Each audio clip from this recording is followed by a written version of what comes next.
Hai semua, perkenalkan saya Grace Amaran, teman di sebelah kiri saya Tatik Blegur, teman di sebelah kanan saya Musti Tukijan. Kami adalah mahasiswa semester 5 program studi pendidikan fisika Universitas Nusa Cendana. Jadi di sini kami akan melakukan percobaan untuk mendeskripsikan tentang fenomena gelombang. Dan saya sendiri akan melakukan percobaan sederhana yang berkaitan dengan fenomena gelombang mekanik. Dan teman saya mengenai gelombang stasioner atau yang biasa sering disebut gelombang berdiri. Dan teman saya Musti, saya akan melakukan percobaan yang mendeskripsikan tentang perambatan energi pada gelombang. Baik, silakan menyimak percobaan kami. Baik, di sini saya akan melakukan percobaan yang mendeskripsikan tentang gelombang mekanik. Namun sebelum saya masuk dalam percobaan ini, saya akan menjelaskan terlebih dahulu tentang apa itu gelombang. Jadi gelombang ini adalah getaran yang merambat. Jadi gelombang mekanik yang akan saya jelaskan yang akan saya deskripsikan dalam percobaan saya ini merupakan salah satu bagian dari pembagian gelombang. Jadi pembagian gelombang ini ada yang berdasarkan medium perambatannya itu dibagi menjadi dua, yaitu gelombang mekanik dan gelombang elektromagnetik. Di mana gelombang mekanik itu sendiri adalah gelombang yang dalam perambatannya dia membutuhkan medium. Sedangkan gelombang elektromagnetik adalah gelombang yang dalam perambatannya dia tidak membutuhkan medium.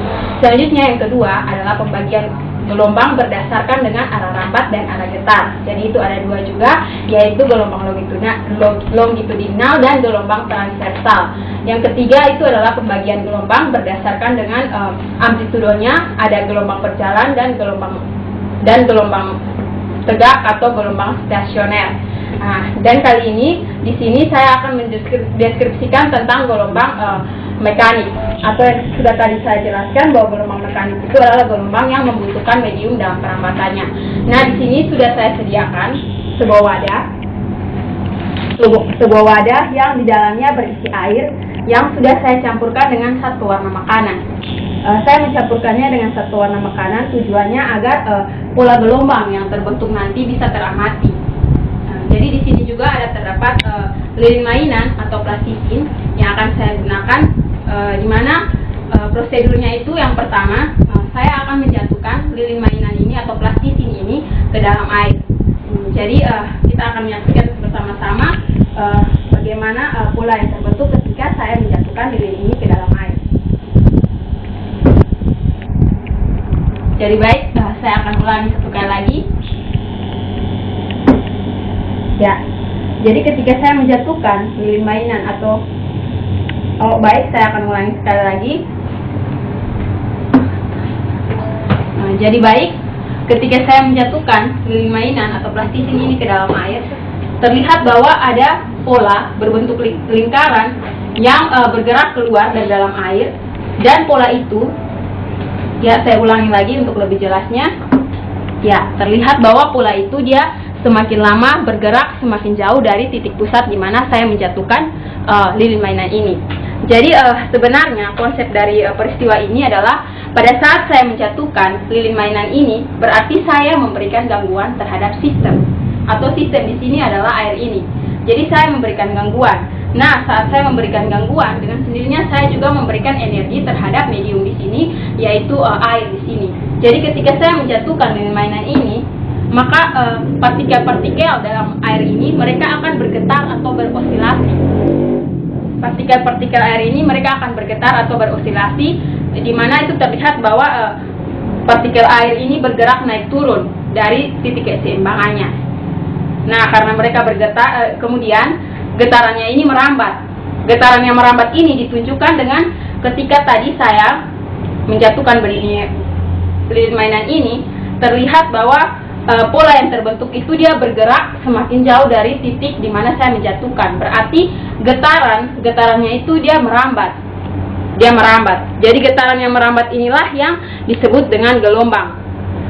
Dan dalam perambatannya ini gelombang dia tidak membawa serta medium atau air di sini, tetapi dia hanya membawa energi. Nah, dari mana energi itu berasal? Energi itu berasal dari usikan atau gangguan yang saya berikan tadi. Jadi baik, itu adalah penjelasan saya untuk mendeskripsikan tentang gelombang mekanik. untuk selanjutnya tentang perambatan energinya akan dijelaskan oleh teman saya Murtisari Dewi Kijat. Terima kasih.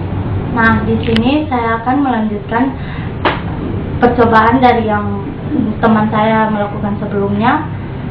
Ini dengan mendeskripsikan tentang perambatan energi pada gelombang.